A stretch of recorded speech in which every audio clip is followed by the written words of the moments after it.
Welcome back, everybody. Today we're gonna do another survival tip. We did a post a while back. I was talking about how you can collect rainwater because when the power goes out, oftentimes your faucet's not gonna run water. So I came out to the woods by request because people wanted to see me demonstrate it. And Zara came along with me. She is just listening to squirrels and everything else. Right, Zara? Good girl. She honestly thinks we're gonna go on a hike, so she's kind of excited. But with that said, it's super important to know how to collect water. And there may be preppers out there that already know how to do this. Hopefully I can give you a couple tips towards the end that maybe you didn't know about. And for those of you that are pros, be sure to add into the comments a couple tips for the community. With that, let's demonstrate another survival tip, collecting water because you need water. And this can be done in your yard or out wherever you're at. Another good survival tip coming right up.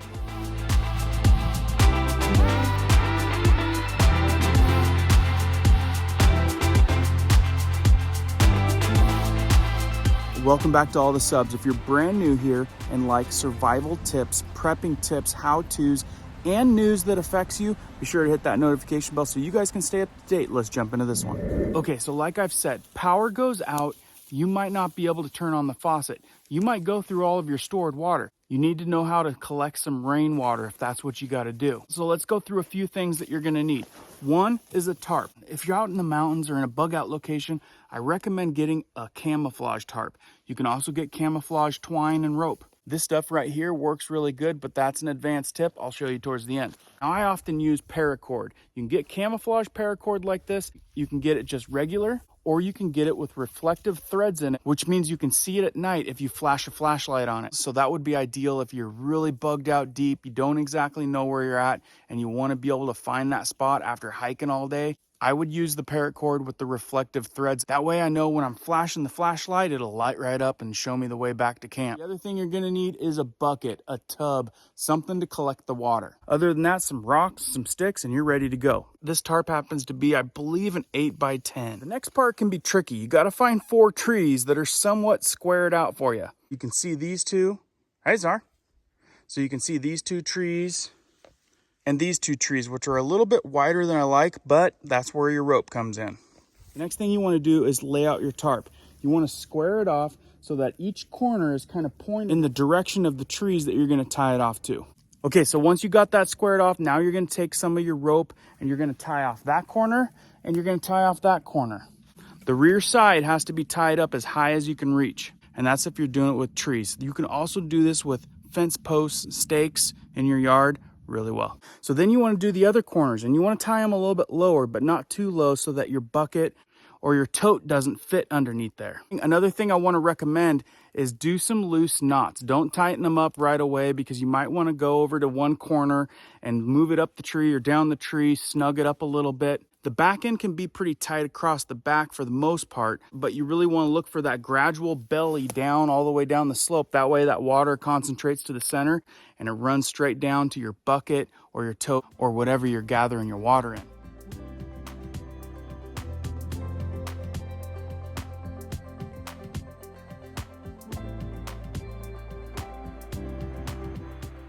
Okay, so this is kind of what it looks like looking up it, and then that water is gonna come right down, and then boom, look at this little contraption I come up with. So you get a stick, stick it right through there, and then you're gonna have another eyelet right over here, and then you're gonna cut a little stick with a V in the top, and just squeeze it right in there. It'll be nice and snug and tight. This thing ain't gonna go anywhere. Like, it is super snug. But what it's gonna do is concentrate that water right to the center, so that way you can put your bucket right in the center and know that you're gonna be good.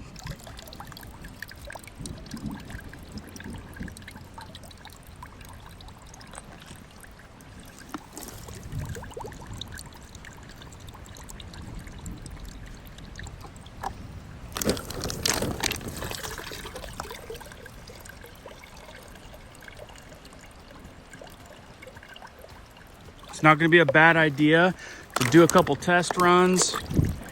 Just grab a water bottle, pretend you're rain, make sure it's coming right down just the way you like it.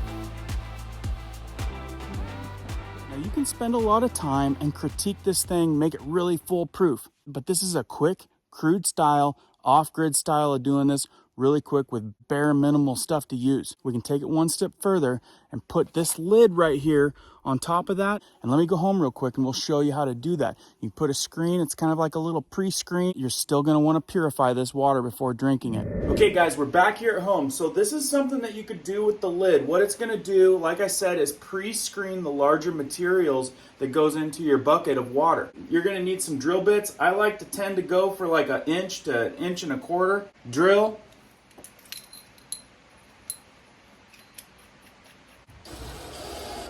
I'll start right here with a hole.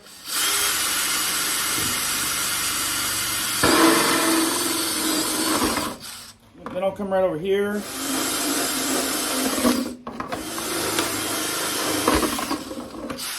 Disregard the birdseed lid, but it's gonna look something like that. As you can see, it ripples down on this particular lid. That's definitely the low point right there. So like I showed you before, this is a product that I used to use on cement backer board. It's a seam tape, but I like the size of the holes. Now you don't have to use something like this. You could use like a window screen or anything that kind of mimics the same idea. Then you're gonna wanna cut some strips. Then place those strips right over the bottom. Like I said, this is sticky, so it kind of holds it in place nicely.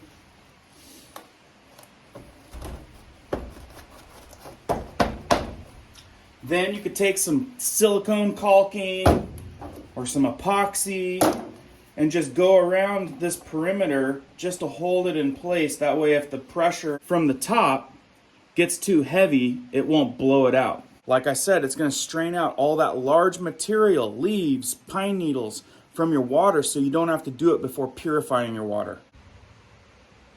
So with that, this is a nice little added step to your water collection. It's also going to keep the animals from drinking up your water. Okay guys, so there's the demonstration by request. I'm out here in the middle of the woods showing you how to do it in case you had to bug out or something like that. Again, this can go in the backyard, in the back of your yard. When that power goes out, a lot of times that means your water coming out of the faucet goes with it. And anytime that happens and you're suspecting a long period of time, I would highly recommend building something like this right away because you want to be able to collect rainwater if it rains. I highly recommend you guys sharing this amongst your communities. Get this skill out there. People need to be learning this type of stuff. For all the pros out there, go ahead and leave us some more tips down there in the comments section below. Our community always loves the extra tips. Take care out there. Keep prepping, keep learning, keep doing, guys. We'll see you on the next one.